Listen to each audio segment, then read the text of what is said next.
بسم اللہ الرحمن الرحیم۔ السلام علیکم۔ حضرت ابو محمد خراسانی رحمۃ اللہ علیہ کا بیان ہے کہ خراسانی تاجر کا غلام بہت نیک و پارسا تھا۔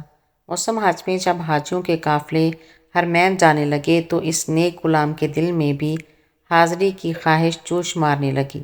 اس نے مالک کے پاس جا کر حال دل سنایا اور حاضری کی اجازت طلب کی۔ بدبخت و گستاخ تاجر نے انکار کر دیا۔ تاجر نے کہا، اگر تم میرا ایک کام کرو تو میں اجازت دے دوں گا، ورنہ ہرگز اجازت نہ دوں گا۔ پکا وعدہ کرو کہ تم وہ کام کرو گے۔ غلام نے کہا، بتاؤ کیا کام ہے؟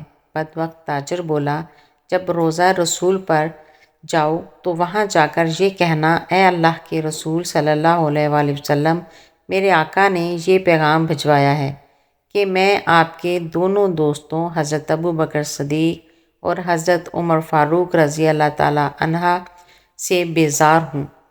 اگر میرا یہ پیغام پہنچانے کے حامی بھر لو تو میں تمہیں بخوشی اجازت دیتا ہوں۔ غلام کا بیان ہے کہ اپنے بدبخت مالک کی یہ گستاخانہ باتیں سن کر میں بہت غمگین ہو گیا۔ بظاہر تو میں نے ہاں کر دی، لیکن جو میرے دل میں تھا اللہ اسے بہتر جانتا ہے۔ بہرحال میں قافلے کے ہمراہ مدینہ منورہ دھڑکتے دل، لرزتے قدموں اور پرنم آنکھوں کے ساتھ روضہ رسول صلی اللہ علیہ وآلہ وسلم کی جانب بڑھنے لگا۔ قبر انور پر پہنچ کر میں نے سلام عرض کیا، پھر امیر المومنین حضرت ابو بکر صدیق رضی اللہ تعالیٰ عنہ اور امیر المومنین حضرت عمر فاروق رضی اللہ تعالیٰ عنہ کی بارگاہ میں سلام عرض کیا۔ مجھے اپنے بدبخت و گستاخ مالک کا پیغام حضور صلی اللہ علیہ وآلہ وسلم کی بارگاہ میں پہنچانے سے بہت شرم آ رہی تھی، لہٰذا میں باز رہا اور مسجد نبوی میں حضور اقدس صلی اللہ علیہ وآلہ وسلم کی قدمین شریف میں سو گیا۔ میں نے خواب میں دیکھا کہ قبر انور کی دیوار شق ہوئی اور حضور صلی اللہ علیہ وآلہ وسلم چہرہ انوار چمکاتے ہوئے باہر تشریف لائے۔ آپ صلی اللہ علیہ وآلہ وسلم نے سبز لباس زیب تن کیا ہوا تھا اور جسم اطہر سے مشک کی خوشبو آ رہی تھی۔ سارا ماحول مشک بار ہو گیا۔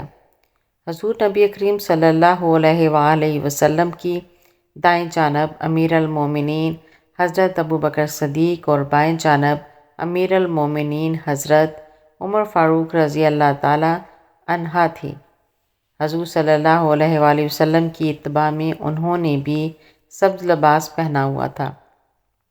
آپ نے میری طرف متوجہ ہو کر ارشاد فرمایا، اے عقل مند شخص، تو نے اپنے مالک کا پیغام ہم تک کیوں نہیں پہنچایا؟ حضور صلی اللہ علیہ وآلہ وسلم کی ہیبت اور رعب و دبدبہ اتنا تھا کہ میں نے سر جھکائے دست بستہ عرض کی، میرے آقا، مجھے شرم آتی تھی کہ آپ کو آپ کے پہلو میں آرام فرما دوستوں کے متعلق اپنے بدبخت مالک کا گستاخانہ پیغام سناؤں۔ آپ صلی اللہ علیہ وآلہ وسلم نے ارشاد فرمایا، اے خوش بخت، انشاءاللہ اللہ عز و جل تو حج کرنے کے بعد بخیر و عافیت خراسان واپس جائے گا۔ جب تو اپنے مالک کے پاس پہنچے تو کہنا، اللہ تعالیٰ کے رسول صلی اللہ علیہ وآلہ وسلم نے فرمایا، بے شک اللہ تبارک و تعالیٰ اور اس کا رسول اس سے بیزار ہیں جو صدیق و فاروق رضی اللہ عنہ سے بیزار ہے۔ پھر فرمایا، جان لے، جب تو وہاں پہنچے گا تو چوتھے دن وہ مر جائے گا، مرنے سے پہلے اس کے منہ سے پیپ اور خون نکلے گا۔ کیا تو سمجھ گیا؟ میں نے عرض کی، میرے آقا، میں خوب سمجھ گیا۔ پھر آقا صلی اللہ علیہ وآلہ وسلم تشریف لے گئے اور میں بیدار ہو گیا۔ پھر میں نے حج کیا اور واپس خراسان آ گیا۔ میرے بدبخت مالک نے 2 دن تک مجھ سے کوئی بات نہ کی۔ تیسرے دن پوچھنے لگا، میرا پیغام پہنچایا یا نہیں؟ میں نے کہا، میں نے تمہارا کام پورا کر دیا۔ تو اس نے کہا، وہاں سے کیا جواب ملا؟ میں نے کہا، اگر وہاں سے ملا ہوا پیغام نہ سنو تو تمہارے لیے بہتر ہے۔ کہنے لگا، نہیں، مجھے بتاؤ، تمہارے ساتھ کیا واقعہ پیش آیا؟ میں نے واقعہ سنانا شروع کیا۔ جب میں نے یہ بتایا کہ رسول صلی اللہ علیہ وآلہ وسلم نے فرمایا اپنے مالک سے کہہ دینا کہ اللہ اور رسول اس سے بیزار ہیں، جو میرے دونوں دوستوں صدیق و فاروق رضی اللہ عنہ سے بیزار ہے، تو میری بات سن کر وہ بدبخت و نامراد کہہ کے مار کر ہنسنے لگا۔ پھر اس طرح بکواس کی، ہم ان سے بیزار ہیں اور وہ ہم سے بیزار ہو گئے، اب ہم سکون سے رہیں گے۔